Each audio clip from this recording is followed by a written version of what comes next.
एक बार गुरु गोबिंद सिंह जी का दरबार लगा हुआ था और वो अपने दरबार में बैठे थे। तो इतने में दरबार के बाहर एक रीछ का खेल दिखाने वाला आदमी आया और वो रीछ का खेल दिखा रहा था दरबार के बाहर। अब गुरु गोबिंद सिंह जी ने अपने सेवादारी को भेजा और कहा कि इस रीछ के खेल दिखाने वाले आदमी को लेकर आओ और उसका रीछ भी लेकर आओ और उन्हें कहो कि ये खेल दरबार में दिखाए। अब वो आदमी अंदर आता है और अंदर आके रीछ का खेल दिखाना शुरू करता है। अब जैसे ही रीछ खेल दिखाना शुरू करता है तो थोड़ी थोड़ी देर में वो गुरु गोबिंद सिंह जी के आगे लेट जाता है। फिर वो आदमी उसको मार के उठाता है, जबरदस्ती उसको कहता है खेल दिखा। तो रीछ बार बार ऐसा ही करता है, गुरु गोबिंद सिंह जी के आगे लेट जाता है।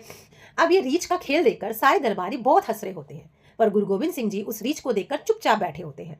अब जो गुरु गोबिंद सिंह जी को चौहर साहिब कर रहा होता है, जो सेवादारी गुरु गोबिंद सिंह जी को चौहर साहिब करता है, वो भी बहुत हंस रहा होता है। चौहर साहिब क्या होता है? चौहर साहिब जो हम गुरु ग्रंथ साहिब जी के आगे से हवा करते हैं ना, उसे हम चौहर साहिब कहते हैं। तो वो गुरु गोबिंद सिंह जी को जो सेवादारी चौहर साहिब कर रहा था, वो भी बहुत हंस रहा होता है। अब गुरु गोबिंद सिंह जी उसकी तरफ देखते हैं और बोलते हैं कि तू हंस मत, ये रीछ तेरे पिताजी ही हैं। तो ये सुनकर वो सेवादारी एकदम चौंक जाता है और चौहर साहिब को नीचे रख देता है। अब उसके मन में ये बात आती है कि मेरे पिताजी तो गुरु तेग बहादुर जी के बहुत बड़े सेवादार थे। उन्होंने पूरी जिंदगी उनकी सेवा में लगा दी और उनको ये सजा मिली, ये सेवा का फल मिला कि उनको रीछ की जो नहीं मिली है। तो ये बात उसके मन में चल रही होती है।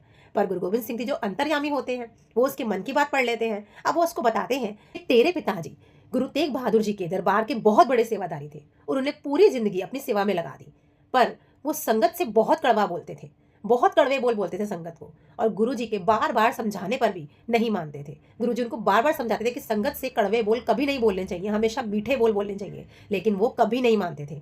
ऐसा ही एक बार क्या हुआ, तेरे पिताजी कड़ा प्रसाद बांट रहे थे, तो बाहर से एक आदमी आया और उनके आगे हाथ फैलाया और कहा कि मुझे कड़ा प्रसाद पहले दे दो, मेरी बाहर बैलगाड़ी जा रही है, वो निकल जाएगी। अब वो आदमी जो था वो नाम जपने वाला था, प्रभु का प्यारा था।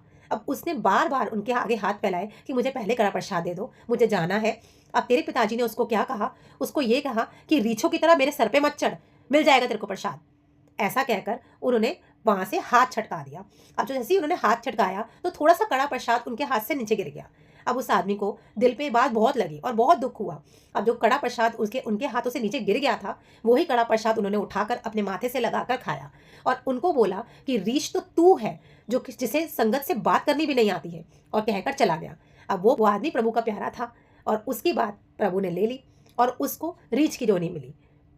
अब गुरु गोबिंद सिंह जी कहते कि अब तेरी मैं दूसरी बात का जवाब देता हूँ कि गुरु तेग बहादुर जी की सेवा का इसको क्या फल मिला। तो गुरु तेग बहादुर जी की सेवा का इसको फल यह मिला कि इसको आज भी अपनी सुध है, ये बार बार यहाँ माथा टेक रहा है, माफिया मांग रहा है अपने पिछले गुनाहों की, अपनी इस योनि से, अपनी इस देह से छुटकारा पाने की माफिया मांग रहा है। तो इसे इस जन्म में उस फल का, उस जो सेवा का फल जरूर मिलेगा और इसे इस देह से छुटकारा मिलेगा।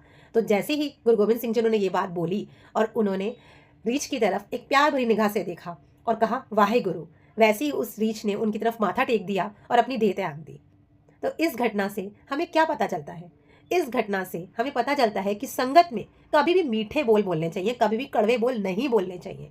हम वैसे तो हमें कभी भी कड़वे बोल नहीं बोलने चाहिए, लेकिन संगत को तो कभी भी कड़वे बोल नहीं बोलने चाहिए, हमेशा मीठा बोलना चाहिए। नॉर्मली हम आज देखते हैं सेवादारियों को कि बहुत गुस्से में बहुत गलत बोल जाते हैं संगत को, चाहे हम ही क्यों ना हो, कई बार अपना आपा खो के कुछ ना कुछ बोल जाते हैं।